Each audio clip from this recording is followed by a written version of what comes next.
My name's Xavier Harris. I am a visual artist. The name of my business is Handz of Creation, LLC. Creation is an acronym for creating rare expressions altered to intrigue overnight. My business was started in 2010, September 2010, and I've been painting murals, drawing, woodcraft, and several other things. I started drawing and creating art probably fourth grade. I've been drawing for a while. Projects, of course, with teachers and stuff like that. I entered a couple competitions and stuff like that through the state. One competition I could say was a bookmark competition that we create bookmarks to see who win. I won that, and I've been painting, doodling, drawing Pokemon action figures and stuff like that since like fourth grade. Who are some of the inspirations for my art? Let's see. Nature is one of them. I like nature. Of course, the bird behind me that's sitting near the blue jay. It's called Patiently Waiting. That's one of the birds that I saw back in 2010. It was a real picture. And I took a picture, saved it on my phone, and I finally made a mixed media piece of it. Aside from that, I have some artists like Van Gogh. I have studied Van Gogh, looked at Van Gogh's work. I've looked at new artist out of Nigeria. I can't think of his name. I think it's Edie something like that, but he's we use oil paints. So him, and basically anybody really. Everybody has different techniques. Everybody has different styles. So I watch IG now, but back then it's just like if I see somebody and they could do the littlest thing, and I was like, okay, I'm gonna take a little bit of that, and a little bit of this, and put it together and make something. So anybody and everybody is an artist because it's diverse. Some people use oil paint. Some people use acrylic paint. I a guy that uses a torch to paint on canvas, and another lady might use like squiggly acrylic paint, and she like squiggles the lines and stuff like that. So I'll take from everybody. I really don't have one set famous artist. What mediums, my favorite mediums do I use to express my art? I like acrylic. That's the paint that I really, really like. Matte, gloss, satin, gel. Acrylics is what I use. Oil, it takes longer to dry. Acrylic, I can paint, turn my fan on, and it dry within 15, 20 minutes, put another coat. So with painting canvas, I have to put like 3 and 4 coats. So at least to my satisfaction, I don't like seeing through the canvas if I hold light up. So it dries faster. I just talked to an artist, Herman Keith, and he was telling me about a good acrylic paint out of California. So that's the paint I'm gonna move to. He told me to get away from like apple barrel and all of that stuff. Of course, that's all that's in the area. So he put me on to another high quality, good paint. Of course, with him doing murals on buildings and stuff. So acrylic is my favorite. That's all I use is acrylic. I use acrylic on canvas, and of course I use like mixed media. So I add whatever materials, whatever fabrics. I can cut up a shoe and put a shoe on the picture, cut up a pair of jeans. This right here is leather off a couch. This is rope that I painted. These are wooden balls that I took off of a decorative, something that you would hang like on the porch. They had the little balls and all that stuff around. I took them off and painted them. And of course, this is like fake flowers and stuff like this. The feathers right here are paint swatches.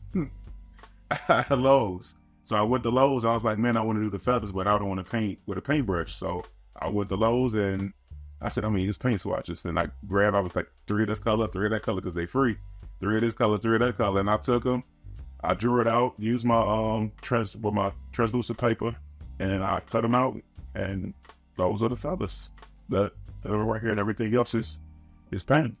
So being in a rural kind of city environment and being influenced by people that are here with art. When I first got here, it was no art. Like Orangeburg doesn't have any art really. I didn't even know about the old little roses that I saw. It's like you've seen stuff here and there, but it's like you could tell it's old. So Kim Ladie was the first, of course, one of my professors at South Carolina State University. I took classes with her, learned the proper techniques for like cross-hatching, stippling, and stuff like that, which I already knew how to do, but I learned the technique from her at the right times. The art center has always been an Edisto Garden. I rode past, I never went to it. So when I finally got there, I met Heather, I met Vivian, and that's when I met all the other artists like Floyd Gordon. When I helped volunteer with him, I met the Creator Connector group. When I helped volunteer with them, I was able to help curate people art exhibits, help put up their stuff and arrange it to where it's appealing and stuff like that. So going to the art center when I finally got there years after, because I came to South Carolina school 2006, graduated 2010, came back, I still didn't go to the art center. I was just painting for people. I have some murals in University Village with Miss Pirano, Miss P, Robin Pirano. And we did a mural with the Student Center with Kim D, and I painted around Campus Avenue mural in Batiste Hall with the Jack the Ripper, where I changed it to Bulldogs. So the art center is the connection that I've met everybody that's in Orangeburg, because I never knew everybody was here. So the current inspiration to the gallery, first I'm gonna state the name. It's called Falling Into Self, Cultivating What's Within. As I explained before about what would I do to encourage a child, falling into self is really the journey that we all go through in life with anything. You learn yourself as you go. You change, you make adjustments on situations you go through, anything, everything affects you, and you evolve and evolve and evolve and evolve. So within the art realm, you can start off with anything. You start off something, you just learn, you get the beginning stages, you have like intermediate, then you have expert. So what you can do, you fall into yourself, you grow into who you are, you find out what your niche is, you find out what's going to be your thing with painting. If you want to paint nature, if you want to stick to just doing buildings and stuff like that. So me falling into myself is basically sitting still, which I have been doing this entire year. I have been traveling. It's been working my nerves because I have to sit in this room and paint and really meditate while I'm painting and really think out ideas, go through pictures, what picture's going to work. What do I see in this picture? What does this picture say to me? So really understanding how you feel, your expression of how you want to get out through the picture. Like again, going back to this picture, patiently waiting. I saw the picture of the bird, and the bird just like, I said, that bird just patiently waiting. It's like it's just sitting there chilling like, okay, I'm gonna wait. And that's what it spoke out to me. I put a Bible scripture stuff with it that deal with patiently waiting, those that wait and stuff like that. So that's the falling into self. Cultivated is really practicing and keep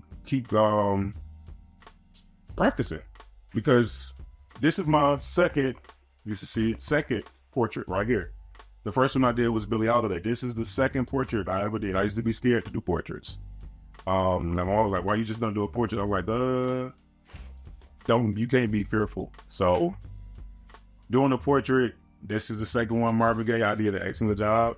And I sit here, I meditate, I put on jazz, classical, or whatever I need to do. And I pray sometimes when I'm painting. Like, I give thanks because it's a gift.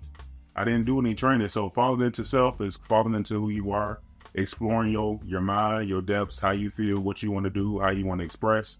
And cultivating is just constantly evolving in your gift and getting better and better as the time goes.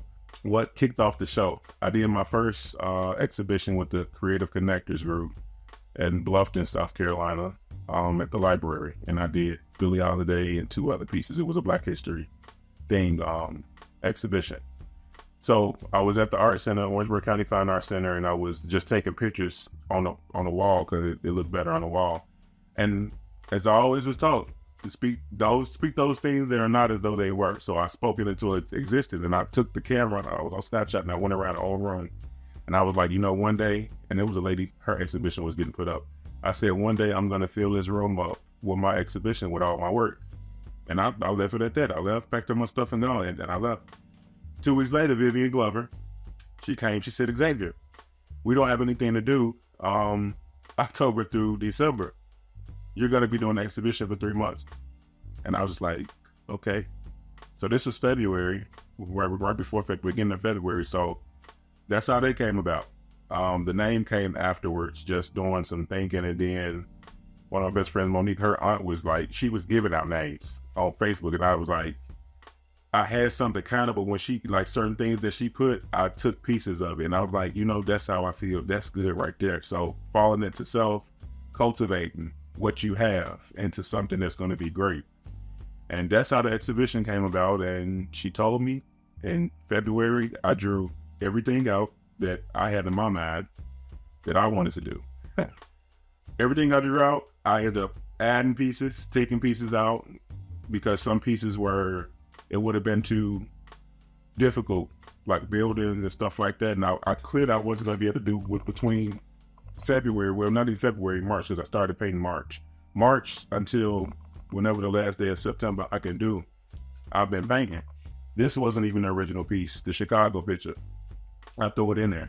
I had like this river walk. I wasn't gonna be able to I haven't done reflection yet. So it's things that I'm painting. I'm like, okay, I haven't done it yet. Maybe I need to just wait to do this. So I'm gonna swap this out and bring this in. I'm gonna swap this one out and bring. So I swapped out at least 7 or 8 pictures. Matter of fact, 9, because everything, I don't have any pour mediums up here. My pour mediums was to basically get me from getting out of my mind. So I use the pour mediums to woosah, because these right here, you sitting there, you messed up, you got to put white paint on it, or you just got to get it to where it's just like not built up and you got to rebuild it all over. So I did 8 or 9 pour mediums to my woosah, and it took time to do that because I still was trying to be in control. So my ideal 23, it didn't stay. I had to swap stuff in and out, and some things took like a day or 2 to do. Some things took 4 days to do, with not 24 hours, but like that. So yeah, I still have some that I didn't finish, but I mean, I have enough to do what I need to do from painting from March until probably a week ago. How do I feel about the art? I feel well about it. I feel very excited. I'm excited about it. I did good. I like colors that draw attention. With the pour medium, my first time doing it, I started doing black and white background and put color on top of black and white, because it like pulls you in. It's the first thing your eyes gonna go to, because you have a black and white and color splashed on the top.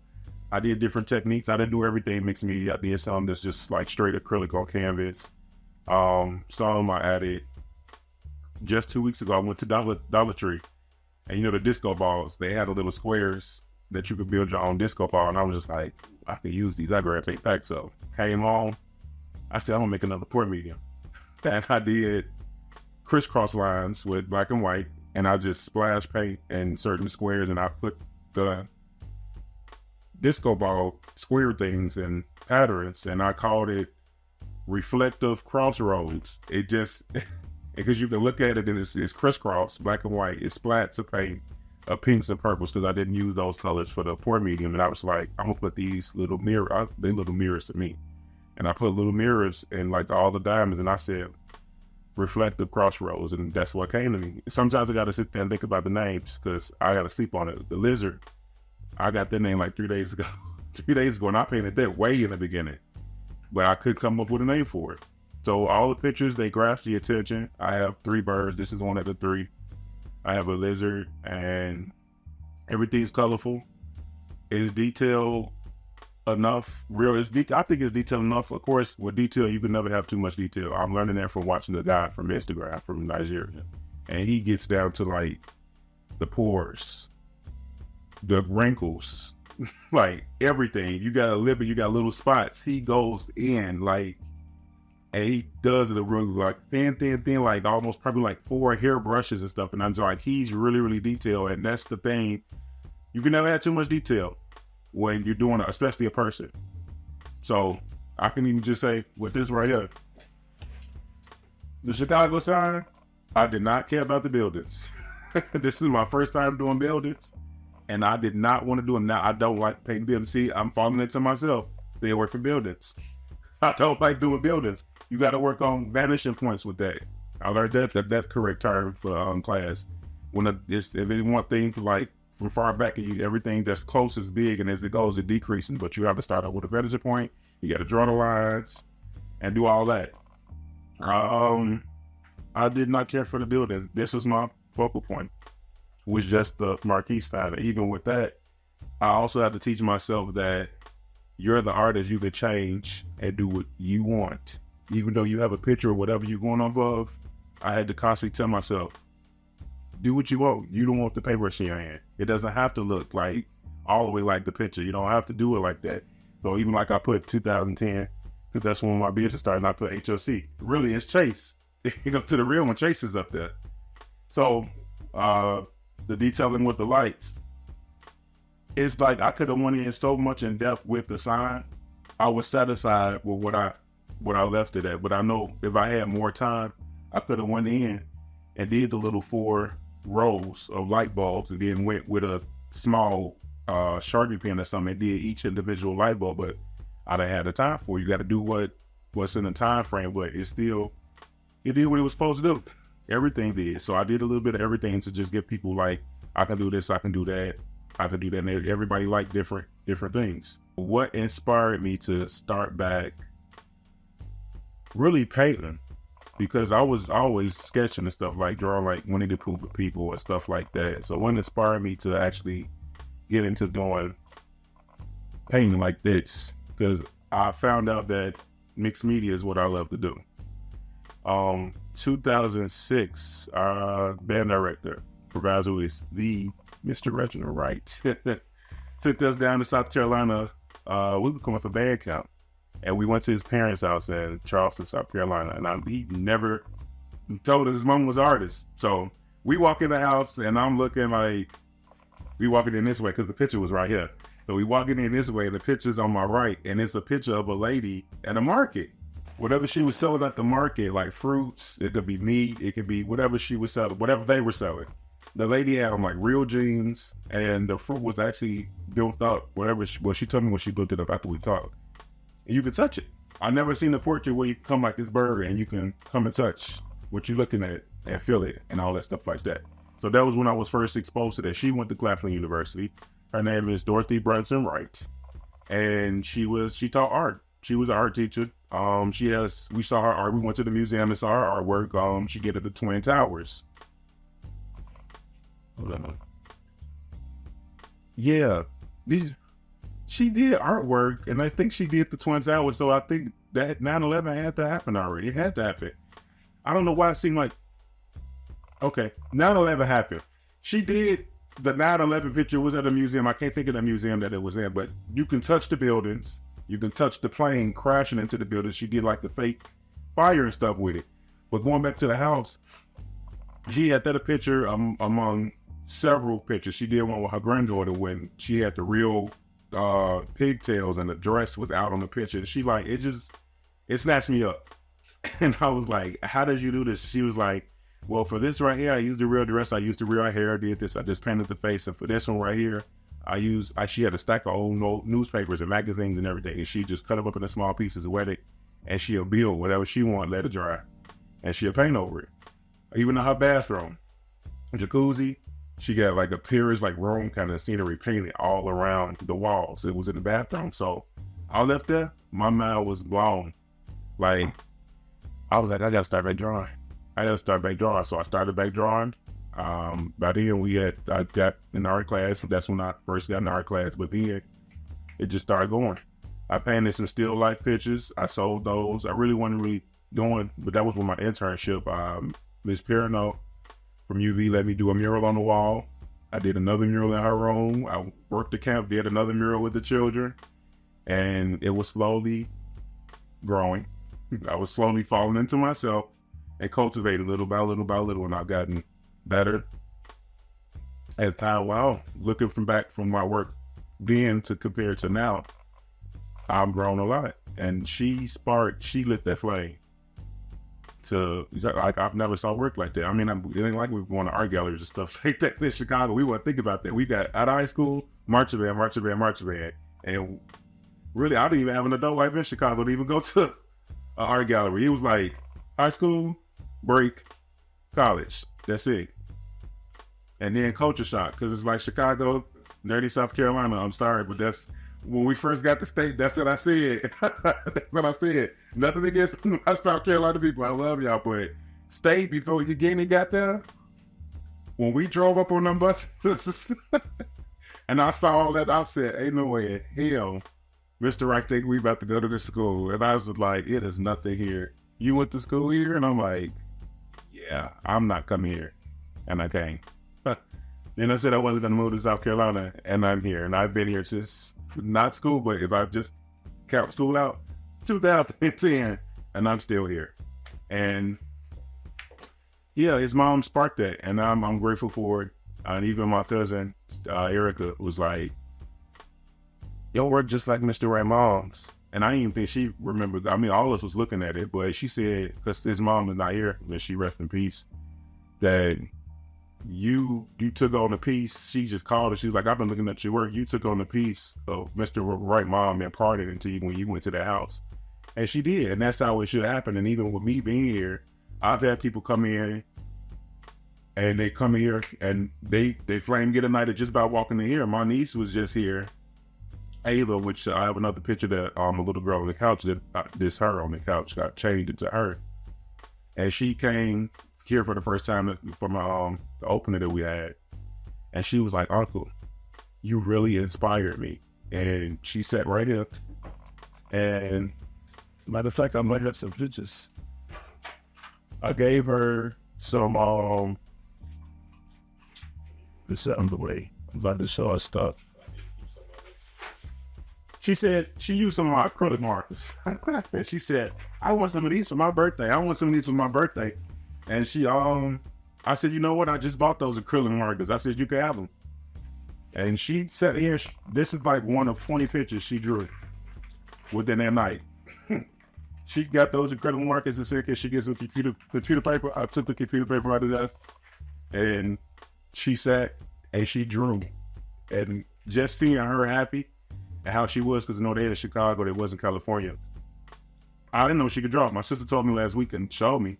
I gave her those acrylic markers. I had a little set, 126 drawing set with pencils, pastels, color pencils, drawing pencils, and all that stuff. And figure where you can draw clothes for fashion and stuff.